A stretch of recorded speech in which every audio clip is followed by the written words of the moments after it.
नेपाल के प्रधानमंत्री केपी शर्मा ओली ने अप्रैल के अंत में अचानक जिस महेंद्र बहादुर पांडे को चीन का राजदूत बनाया, वो अब चीनी तोता बन गए हैं। चीन के साथ बेहतर रिश्ते बनाने के लिए बीजिंग भेजे गए राजदूत ड्रैगन के प्रवक्ता के रूप में काम करने लगे हैं। चीन के सरकारी अखबार ग्लोबल टाइम्स को दिए एक इंटरव्यू में जिस तरह उन्होंने एक तरफ चीन की जमकर तारीफ की, तो भारत पर नेपाली जमीन कब्जाने सहित कई गंभीर आरोप और झूठे आरोप भी मढ़ डाले।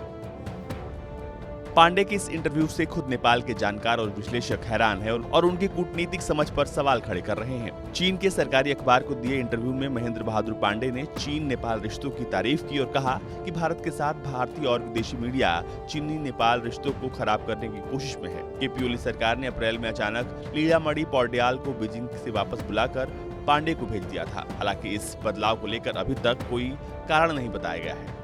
काठमांडू पोस्ट की एक खबर के मुताबिक महेंद्र बहादुर पांडे के इंटरव्यू की नेपाल में तीखी आलोचना हो रही है। विश्लेषक, कूटनीतिज्ञ और राजनीतिक दलों के नेताओं ने पांडे के बयानों को गैर कूटनीतिक एक राजदूत के दायरे से बाहर बताया है, जो कि प्रोटोकॉल के उल्लंघन वाला है। शेर बहादुर देबुआ और सुशील कोइराला के विदेश संबंध सलाहकार रहे दिनेश भट्टराई ने कहा, मैं नहीं समझ पाता कि क्यों हमारे राजदूत भारत, चीन या किसी ऐसे देश के पक्ष में बात करते हैं जहां वो सेवा दे रहे हैं। जिस तरह की बात पांडे ने की है, वो हमें आसानी से मुश्किल में डाल सकता है। हमें ये समझना चाहिए कि भारत और चीन के साथ हमारे रिश्ते पूरी तरह स्वतंत्र हैं और वे एक दूसरे का स्थान नहीं ले सकते हैं। नेपाल का प्रमुख अखबार लिखता है कि दुनिया की दो उभरती अर्थव्यवस्थाएं भारत और चीन के बीच मौजूदा देश के लिए चीन और भारत के बीच बैलेंस बनाना हमेशा कठिन रहा है।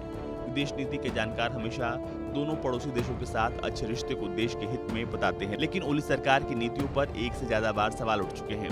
नेपाल कम्युनिस्ट पार्टी के एक नेता ने कहा कि पांडे सीधा और सपाट बोलने वाले व्यक्ति हैं, लेकिन कूटनीति में हमेशा काम नहीं करता। यदि पांडे भविष्य में इसी तरह बोलते रहे तो वो कई देशों के साथ नेपाल का रिश्ता खराब कर देंगे। विदेशी मामलों के एक जानकार बताते हैं कि कोई भी कहेगा कि चीन में नेपाल के राजदूत की ओर से दिया गया बयान गैर कूटनीतिक है, लेकिन यदि बारीकी से देखें तो ये बयान नेपाल की विदेश नीति के खिलाफ है। पांडे की ओर से दिए गए सवालों के जवाब देखें तो लगता है कि नेपाल अपने राष्ट्रीय हित की रक्षा में दिलचस्पी नहीं रखता, बल्कि चीन के हितों को पूरा कर रहा है।